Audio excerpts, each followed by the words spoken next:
মহাগুরুর বাড়িতে যাওয়ার পর ডায়মন্ড হারবারে চলে গেলেন মুখ্যমন্ত্রী শুভেন্দু অধিকারী। ডায়মন্ড হারবারে যাচ্ছেন মুখ্যমন্ত্রী শুভেন্দু অধিকারী। আজ ডায়মন্ড হারবারে মুখ্যমন্ত্রীর প্রশাসনিক বৈঠক রয়েছে, তার কর্মসূচি রয়েছে। প্রশাসনিক বৈঠকের পাশাপাশি তারপর তিনি কর্মী সভা করবেন।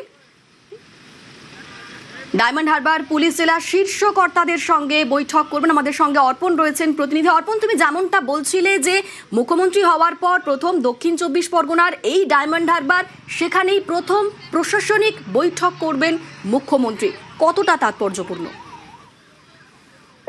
কারণ দক্ষিণ ২৪ পরগনা এমন একটি জেলা, তৃণমূল কংগ্রেসের প্রথম যখন জয়ের ধ্বজা উড়েছিল এই দক্ষিণ ২৪ পরগনা থেকে, এবং তারপর থেকে দেখা গিয়েছে শক্ত ঘাঁটি দক্ষিণ ২৪ পরগনা, এবং দ্বিতীয় স্থানে বলা যেতে পারে উত্তর ২৪ পরগনা। কারণ ৩১-এ ৩১, তারপর ৩১-এর মধ্যে ৩০টি আসন জয়লাভ করে এই দক্ষিণ ২৪ পরগনা। এবং তুমি ইতিমধ্যেই প্রশাসনিক তৎপরতা তুমি লক্ষ্য করতে পারছো যে আর কিছু সময়ের মধ্যেই ডায়মন্ড হারবারে এসে পৌঁছাবেন বিজেপির মুখ্যমন্ত্রী শুভেন্দু অধিকারী।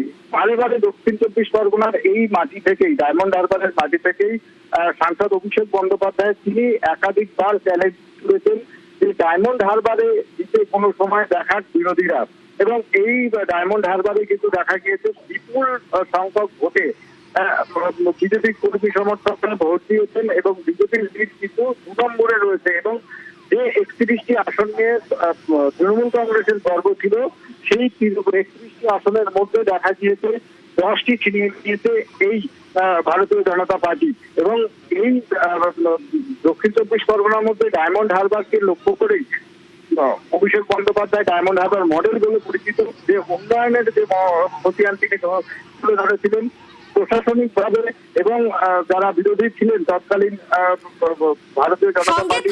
অর্পণ, এবার একটু ছবি দেখাই। ডায়মন্ড হারবার যাওয়ার পথে জনসংযোগ মুখ্যমন্ত্রী, রাস্তার দুপাশে সাধারণ মানুষের ভিড়, গাড়ি থামিয়ে শুভেচ্ছা গ্রহণ শুভেন্দু অধিকারীর। যে ছবি দেখছেন, ডায়মন্ড হারবার যাওয়ার পথে জনসংযোগ মুখ্যমন্ত্রীকে সাধারণ মানুষের শুভেচ্ছা, গাড়ি থামিয়ে শুভেচ্ছা গ্রহণ করেন শুভেন্দু অধিকারী। রাস্তার দুপাশে সাধারণ মানুষের ভিড়। সেই মুহূর্তে ছবিটা কিরকম ছিল? আমাদের সঙ্গে সুস্মিতা রয়েছেন, প্রতিনিধি সুস্মিতা বলতে পারবে। সুস্মিতা, গোটা ডায়মন্ড হারবার রোড মানুষের জনসমাগমে ভর্তি, এবং সিএম এর গাড়ি অর্থাৎ মুখ্যমন্ত্রীর গাড়ি কলকাতা থেকে রওনা দেওয়ার পরেই বেশ কয়েকবার তার গতি অবরুদ্ধ হয়, গাড়ির গতি অবরুদ্ধ হয়। তার কারণ একটাই, সাধারণ মানুষের যে পরিমাণ ভিড়, এবং মানুষের সাথে অবশ্যই যারা কর্মী সমর্থক এবং সাধারণ মানুষ সিএমকে একবার দেখার জন্য, মুখ্যমন্ত্রীকে একবার দেখার জন্য তারা অপেক্ষা করছেন রাস্তার ধারে। গেরুয়া ঝান্ডা, তাদের দলীয় পতাকা, সেই দলীয় পতাকা নিয়ে, এবং অবশ্যই যে কর্মী সমর্থকরা এসেছে তারা সকলেই মুখ্যমন্ত্রী শুভেন্দু অধিকারীকে একবার দেখার জন্য অপেক্ষা করছি, এবং তারা শুভেন্দু অধিকারী তাদের সঙ্গে জনসংযোগকারী তুলনায় তাদেরকে অভিবাদন জানান, স্বাগত জানান। একেবারে সেই ছবিটাই দেখাচ্ছি দর্শকদের। ডায়মন্ড হারবারে যাওয়ার পথে জনসংযোগ মুখ্যমন্ত্রীর, রাস্তার দুপাশে সাধারণ মানুষের ভিড়, এবং গাড়ি থামিয়ে শুভেচ্ছা গ্রহণ করেন শুভেন্দু অধিকারী।